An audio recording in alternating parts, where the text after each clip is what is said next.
Waktu itu ibarat lokomotif. Jam, menit, dan detik adalah gerbongnya.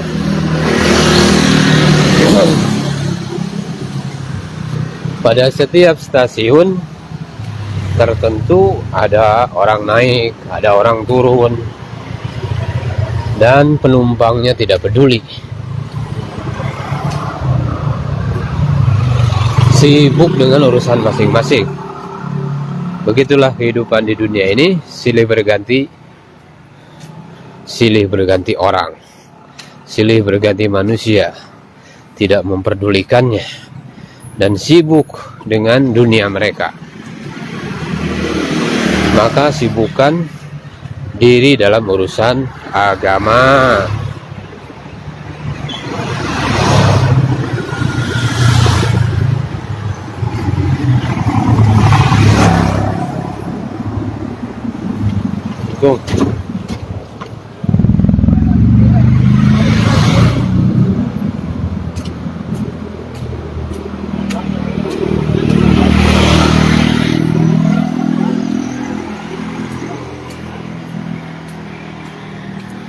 Jadi sibukkanlah diri kita ini di dalam urusan agama.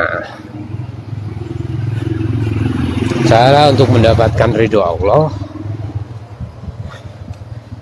adalah dengan cara menyebarkan agama, mendakwahkan agama dengan penuh keikhlasan. Orang yang ikhlas menolong agama Allah Subhanahu wa taala, maka akan mendapatkan nusratullah, pertolongan Allah dengan berbagai macam cara. Oleh karena itu, maka luruskan niat kita.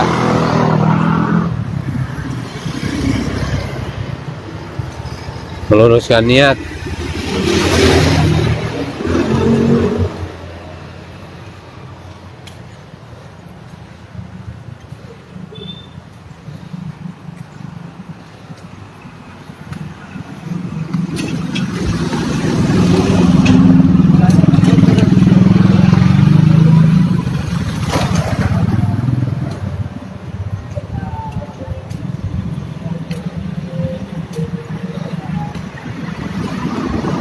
Apabila ada satu atau dua orang di antara saudara-saudara kita atau teman kita dalam jamaah ada yang berubah niat, maka akan mengakibatkan seluruh jamaah akan berubah.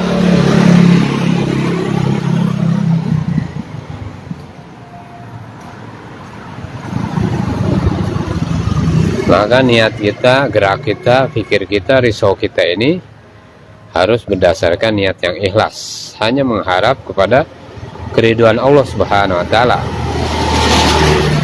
Semakin ikhlas niat kita, niat seseorang, semakin banyak ganjaran yang akan dia dapatkan. Orang yang berjihad untuk menegakkan agama tetapi ragu-ragu tentang ganjarannya adalah orang yang bernasib malang. Orang yang usaha atas agama, orang yang kerja atas agama, buat pengorbanan untuk agama, tetapi tidak meyakini janji Allah Subhanahu wa taala, ini adalah perbuatan orang fasik. Saudara-saudara sekalian, maka waktu luang ini renungkan apa yang telah kita dengar dan apa yang telah didakwahkan. Nah, kita melihat sahabat radhiyallahu anhum.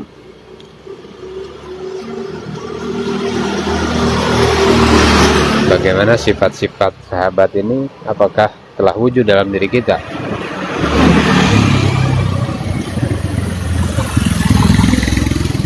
Jadi sifat-sifat sahabat yang kita pelajari adalah untuk mewujudkan istidad atau kesiapan pada umat untuk mengamalkan agama secara sempurna. Tanpa sifat-sifat tersebut kita bawa dalam kehidupan, mustahil akan terwujud kesempurnaan agama dalam kehidupan umat. Untuk menghasilkan sifat-sifat para sahabat ini, pada saat kita berdakwah, maka hendaklah merasa bahwa diri kita ini bodoh dan lemah. Ambillah sifat-sifat sahabat ini dalam lautan ujian. Ada satu hal yang sangat mengerikan, seseorang yang sibuk membentuk jamaah, membentuk supaya orang-orang bisa dibawa kepada dakwah, tetapi sifat-sifat sahabat ini pada dirinya tidak diusahakan.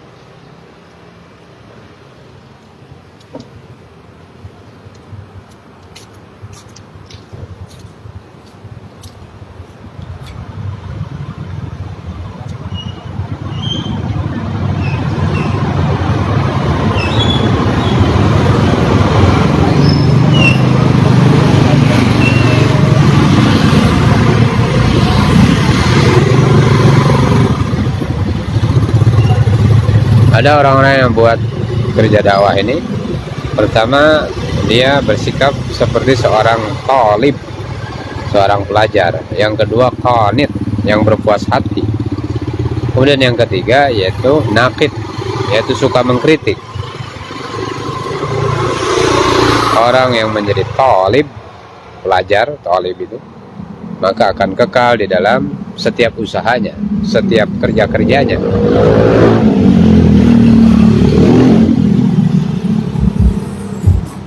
Maka kita duduk di dalam berbagai macam amal dengan tawadu. Duduk dalam majelis, kita pun dalam tawadu. Duduk dalam taklim, kita pun dengan tawadu. Memandang kepada pembacanya dan mendengarkannya dengan penuh takzim, pengagungan, selama berada di dalam majelis ilmu. Dengan demikian, maka kita akan diberi taufik untuk beramal. Suatu saat ketika kalian pantas atau patut beramal dengannya, maka Allah Subhanahu wa Ta'ala akan mengingatkan tentang amalan itu.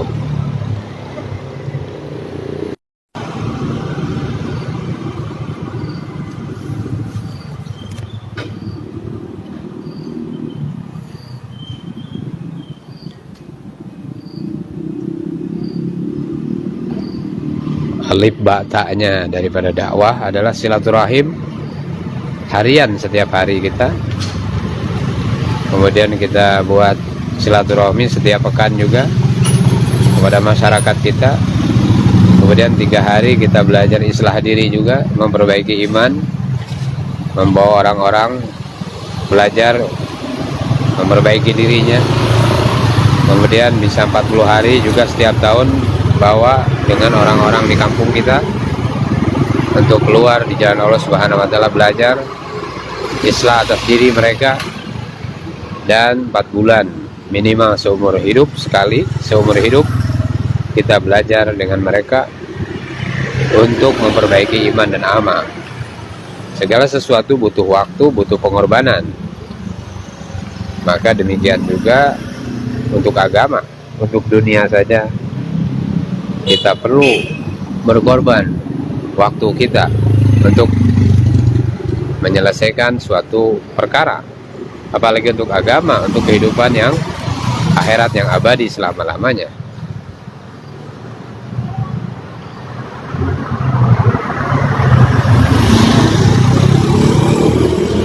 Ada 2 perkara yang harus dipahami oleh seorang dai adalah kehendak dakwah, yaitu membawa diri, menjaga nisab-nisab kita, keluarga, taklim rumah, dan membawa istri kita untuk paham atas agama, dibawa keluar di jalan Allah. Dan juga usaha atas tetangga kita buat silaturahmi harian kepada mereka, dan buat seminggu sekali buat silaturahmi kepada mereka juga, buat jauh lah. Dan target dakwah hanya mengharap ridho Allah Subhanahu wa Ta'ala. Usaha dakwah dan tabligh untuk menyempurnakan iman dan amal. Bagaimana iman dan amal ini? Sejauh kita menginginkan wujud pada diri kita, maka hendaklah banyak mendakwahkan perkara tersebut. Tidak ada cara atau amalan yang paling cepat untuk merubah keyakinan dan mendatangkan hidayah selain daripada dakwah.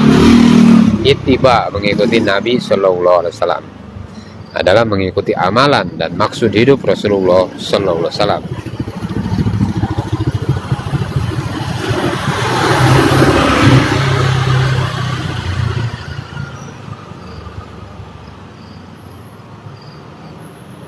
Semoga Allah Subhanahu wa taala beri taufik kepada kita untuk amalkan dan sampaikan.